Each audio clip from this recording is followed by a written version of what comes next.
my wife and I come in contact with some of this tin, and we kind of made a headboard for our house. And everybody who saw this piece at our house, and it was very simple by the standard of what we do today, it was a really primitive piece, and everybody who saw it said, hey, you should make some more of those and bring them to that show. I bet you'd sell a lot of them if you made them. And I mean, I'm a musician. I'm not a carpenter. I'm, you know, by trade, that's not my thing. I mean, a tool guy. I never really thought of myself as a tool guy, you know. And I was doing them in the garage, not in the garage, in the driveway on sawhorses, hammering the tin around the wood, trying to figure out how to like make them and do it and kind of perfect it. You'd walk into the booth and you'd see this thing on the wall and you were like, oh wow, what's this? So this just became the full-time thing.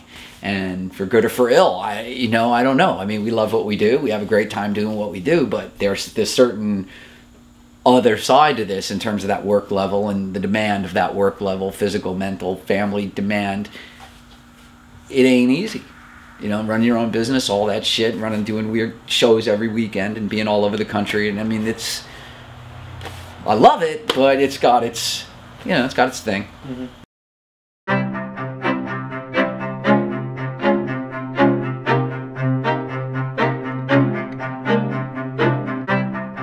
We make deals with landlords and demolition guys and contractors and real estate people and owners of buildings, and we approach them and we say, hey, you know, in the event that you ever get rid of this building, sell this building, you know, we'd love to pay you money to salvage that material out of your building. And over the past 10 years, there's a huge secondary market for, you know, old wood, old windows, stained glass, brass, copper, these kind of things. I mean, with HGTV, it's pretty popular. People want that old hard pine and this kind of thing for their home.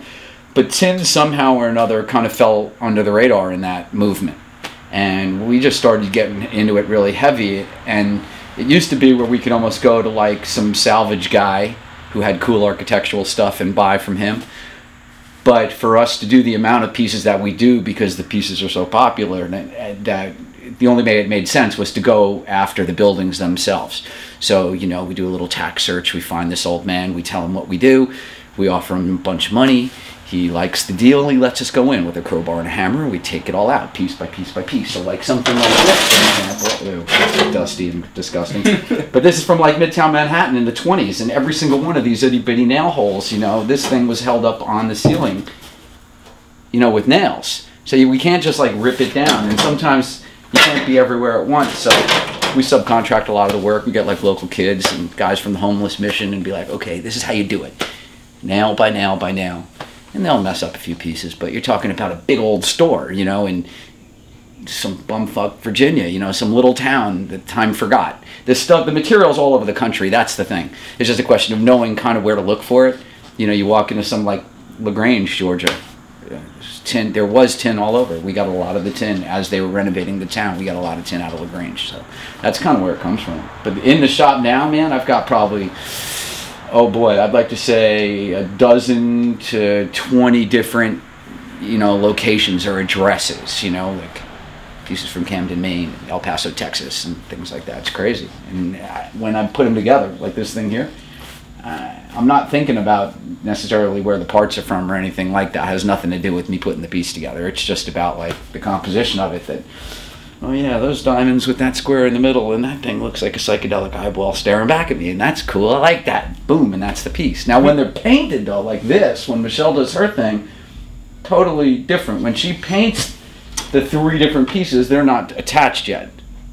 You see what I'm saying? So that's like 3 different paintings on 3 different days, with no forethought that that's going to be the center with that background, with those 4 parts from wherever. And then we lay everything out in the driveway and kind of talk about it and go, yeah, well, maybe so. I don't know. I like this. I don't like that. Yeah, let's do that one. Boom. And then we staple them, and that's the finished piece.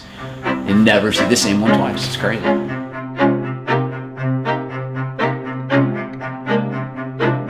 Right now, if you take all the politics out of it and you just look at like who is like important, like who are the ones to watch, you gotta look at Athlone Clark. You gotta look at Fleetwood Covington. I mean, these guys are crazy. To me, Fleetwood is like the next Norman Rockwell.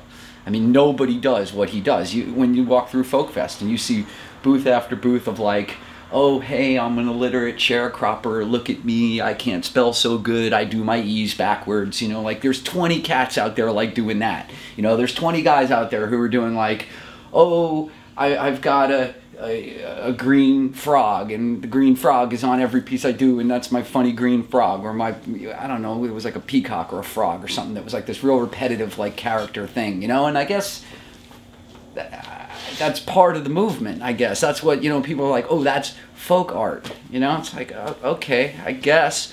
But again, the guys that are actually like carrying on a legacy, creating a folklore, capturing something in even more of, I don't want to say pop art, but even more of just a true artist or poetry sense. That's why I come back to Athlon. I spin that around. You look at the depth of his work, you look at his Kennedy pieces, his civil rights pieces, you even look at the stuff that he does that isn't that heavy, you know, theme. And it's just got this quality and this continuity and this thing going on that you just don't see in a lot of other people's booths. It's that one-of-a-kind thing. You look at Fleetwood's work. I mean, you know, he's getting these images from like the Library of Congress, and he can tell you for hours the whole story behind the people in the image. I mean, it's kind of what Rockwell was doing in terms of like getting all these models, dressing them up in period costumes, drawing them all out. Instead of he's using pictures or photographs that already exist, you know, from all these sources. And he does a lot of freehand stuff too, and his combination of his material choice.